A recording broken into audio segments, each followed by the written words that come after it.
Okay, now that I've got a fresh battery in this thing, maybe we can turn this piece of metal down into a usable T-handle.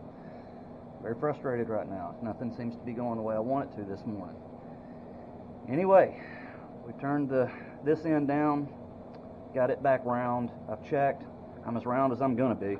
So we'll go ahead and take off a layer or two and see what happens. Okay, now we've got everything turned true. I've turned the part back around. We've got a center drill for a live center here. That should keep it from moving around on us. I'm going to go ahead now and start cutting down to size. I'll probably put out some layout dye on it, and that way I can get my marks as to how far I want to go and how long I want to go with it. But anyway, wow, what a challenge so far.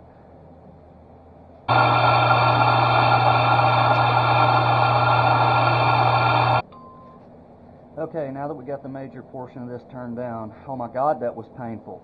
I had to take a 1/4 inch off of this thing, this full 6-inch length. But anyway, we're right at our measurement.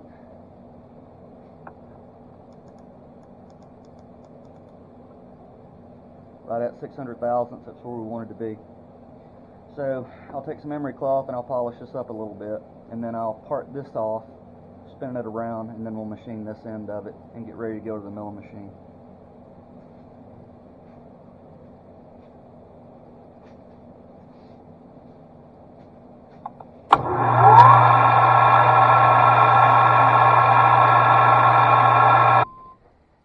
Okay, I've parted the excess off now. We'll face this off, get it smooth. I'm going to put a small taper on each end of this. I think I'll do this end, flip it around, and I'll cut off what I had to drill for my live center.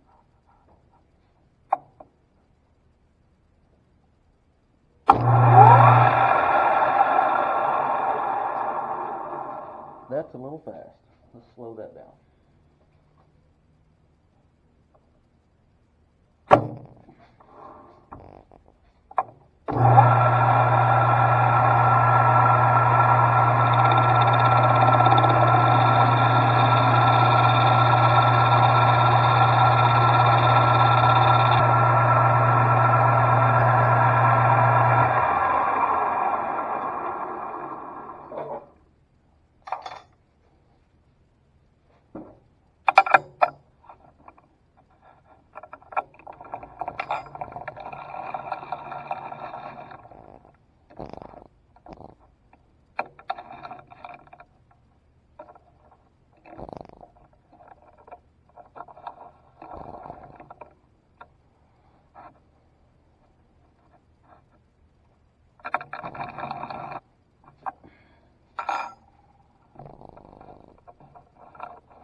Happy with that. I'll go ahead and pull it out, and I'll set up in the mill machine. We'll cut the hole here for the handle to press into, and actually while I'm on the lathe setup, I'll hold off on that. I'll go ahead and work the handle that's going to be pressed into this, and then we'll move everything over to the mill. That way I only have to set up once.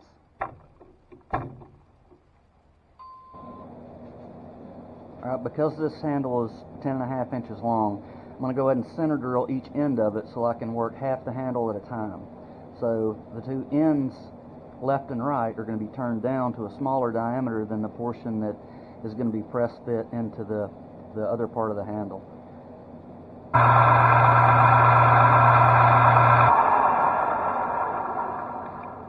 Okay, so I've touched off to the edge here. I found my edge, so I'm going to use a digital readout on the machine to determine the length here overall. So zero that, back this off, come down here. We're shooting for 4 inches 500 thousandths. I'm sorry, 4 inches 550 thousandths.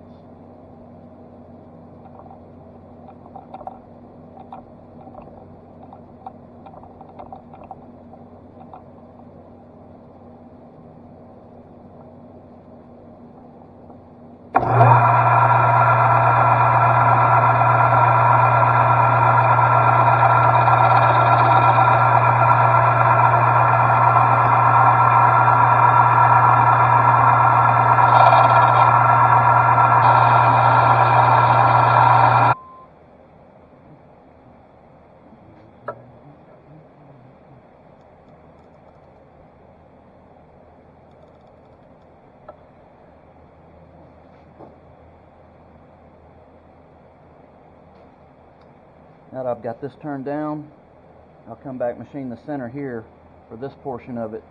This is the press portion. I'll go ahead and shove this end, round the nose over just to finish this end up, and then we'll flip it around and do the same thing to the other side.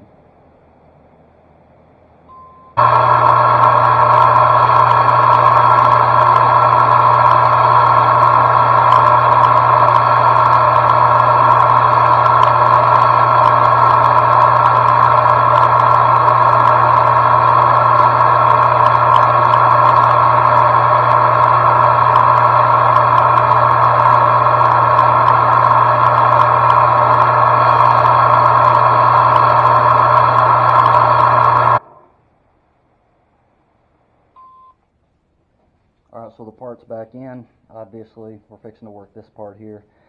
We've got an outside diameter right now of 500 thousandths, so I need to turn that down to, what I say, 422, and that'll give me pretty much a thousandths press fit on the other part. So we'll turn this down to 422, and we're going from 500 now, so do the math.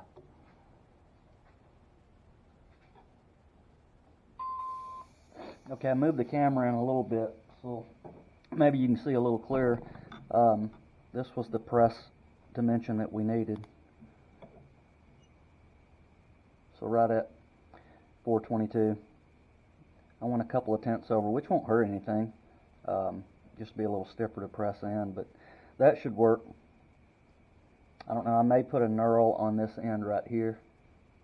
Depends on how well it drills. I don't have a reamer that size, so we'll do the best we can with the drill bit, and if it feels a little loose to me, then I may knurl this a little bit just to give it a patch to grip to. But anyway, now we'll go to the mill.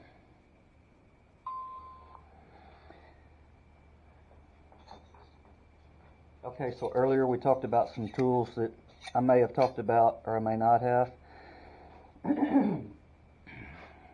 Because this part is much smaller than the depth of this vise, I opt to use parallel bars, which are these, and they simply raise the part up. So, to keep them spread apart, we'll insert this spring, and that'll hold the parallel bars together while I'm able to tighten down on the vise.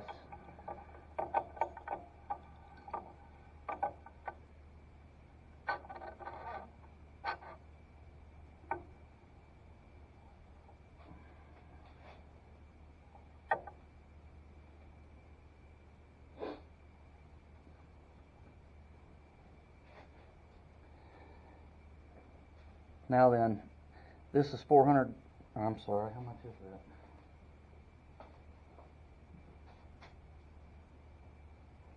that? So the outer diameter of this is 600 thousandths. So I need to find center point of that, so it'll be 300 thousandths off this jaw and 300 off of this jaw. And to do that, we'll use this tool here. This is an edge finder. It simply goes into the chuck, and I'll bring the chuck down to that edge, and you'll see how it works here in just a second.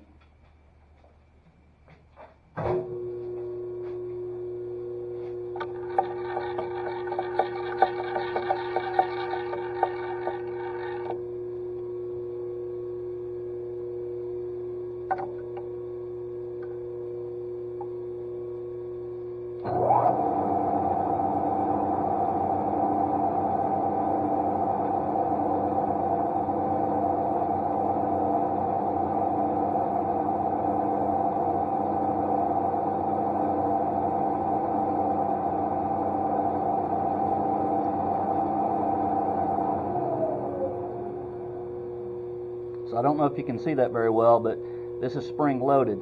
So the minute that it comes off center like that, that tells me I found that edge. Okay. So I'll do the same thing to this other jaw of my vise, and then I'll split the difference between the two, and that'll give me my center point to the part that I'm working on. So we'll go ahead and zero out the digital display.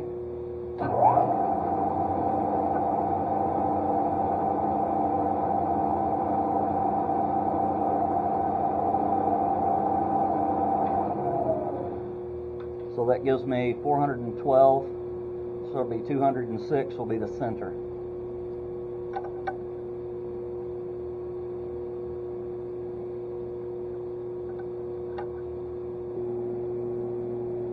Alright, so this part right here across here is 490 thousandths. I'm sorry, no it's not. It's 890 thousandths. So 890 thousandths, split it down the middle. That gives me 445 to my center. Well, I'm already centered here via the jaws. So if I'm centered on the jaw, centered on this jaw, and in the middle, I know that I'm centered here, and then I come off this edge and this edge, split the difference, and I come up with center there, and that's where we'll put our hole for the press fit T-bar to go across.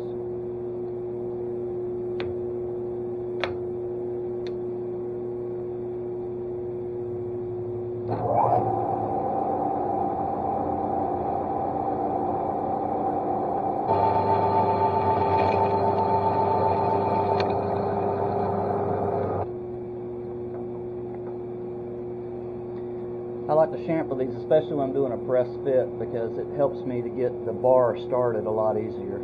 I don't think it's as neat and as clean, but you gotta do what you gotta do.